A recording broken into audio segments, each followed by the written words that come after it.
Monteiro Lobato foi um dos grandes nomes da literatura infantil brasileira. Autor de obras clássicas como Sítio do Pica-Pau Amarelo, Reinações de Narizinho, Dom Quixote das Crianças e O Minotauro, o escritor enfrentou duras críticas da Igreja Católica nos anos 30, especialmente por parte do padre Sales Brasil, que acusava Lobato de não ter fé e ensinar o comunismo para as crianças. O teólogo e escritor Alessandro Rocha pesquisou o assunto em seu trabalho de pós-doutorado, que virou um livro.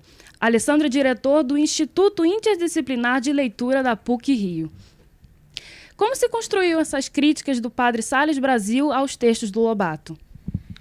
Bem, o Monteiro Lobato sempre teve posições de vanguarda, posições muito mais independentes do poder que a Igreja até aquele momento tinha sobre a sociedade. E os textos do Monteiro Lobato não são textos de um didatismo que anteriormente era muito comum. São textos que incitam a liberdade e que transformam o mundo das crianças num mundo onde elas podem ser autônomas, né?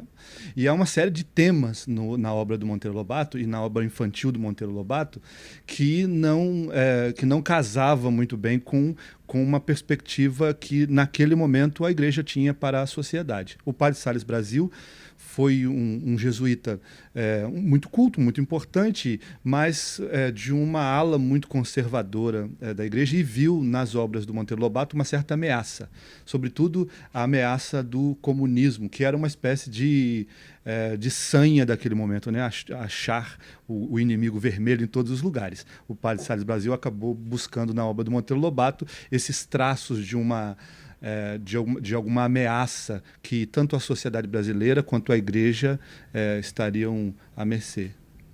Lobato foi acusado de deformar o caráter das crianças. Em que se baseava essa afirmação? Isso pode estar ligado ao fato da Emília ser muito contestadora?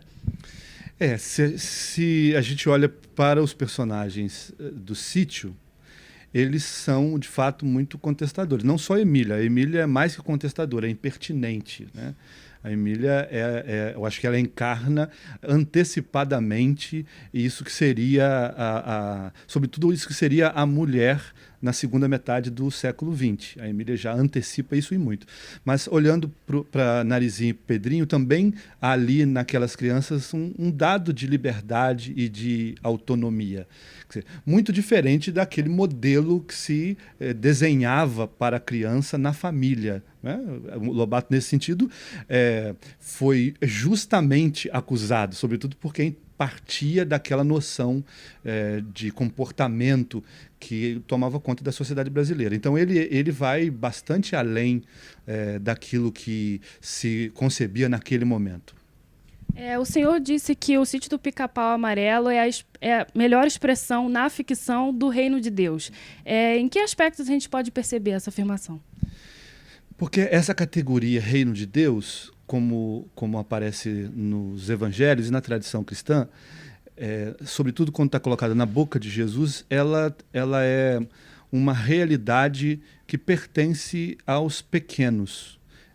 Não só pequenos pensando nas crianças, mas pertence aos pequenos se comparado às pessoas na sociedade. Em todo tempo, o movimento do evangelho era de acolher aqueles que não tinham lugar. Então, ele acontece à margem da sociedade, à margem da vida.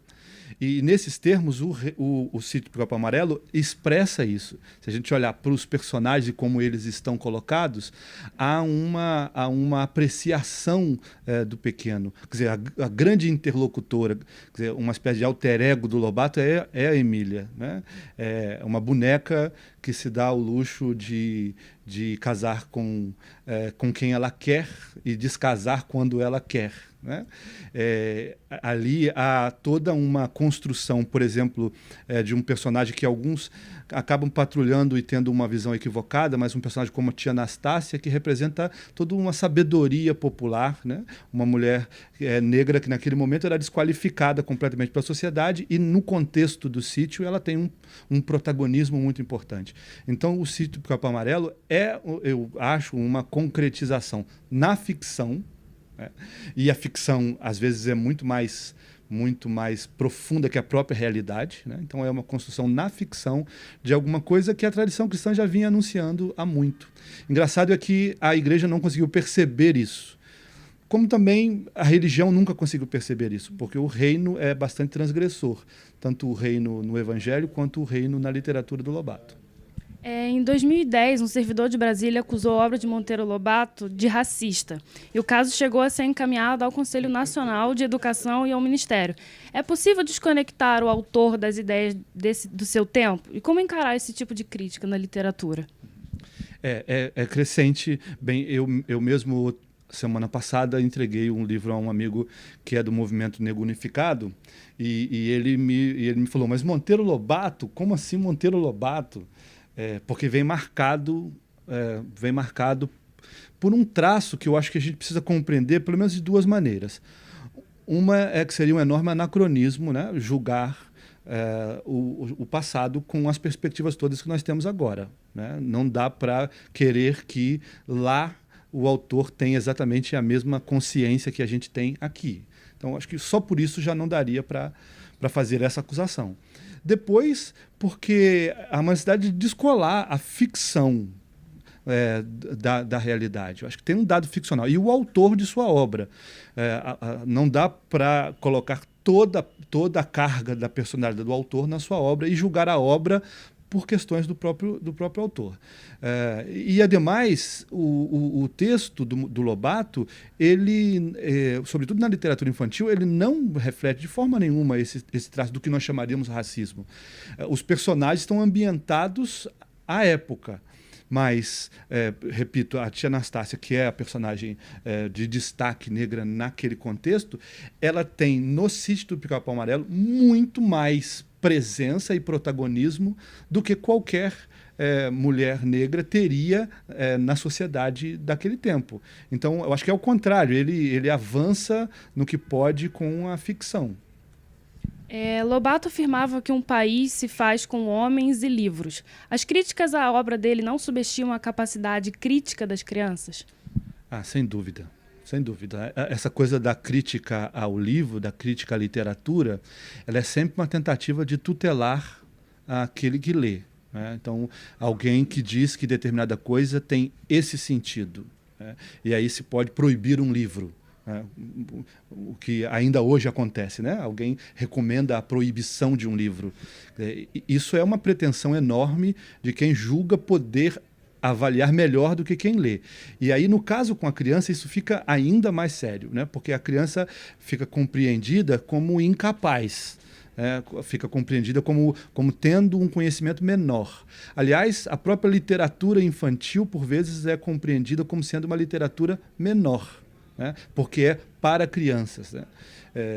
E aí esses arrobos de autoridade que de vez em quando alguém acaba tendo, né? Sobretudo quando vem das estruturas governamentais, né? Alguém quer dizer quem pode ler aquilo, quem não pode ler aquilo. E as crianças são completamente capazes de fazer a leitura do Lobato e de qualquer outro texto, de ter sua própria interpretação e de perceber a ficção, né? Porque, por vezes, se pensa que a criança, diante da ficção, vai extrair dali questões para o dia a dia concreto dela. Não, a criança sabe muito bem e muito melhor do que nós perceber a ficção, entrar na ficção, viajar no texto e recolher do texto aquilo que pode e cabe na vida real. Muito obrigada, diretor. Daniele Almeida, para a TV PUC Rio.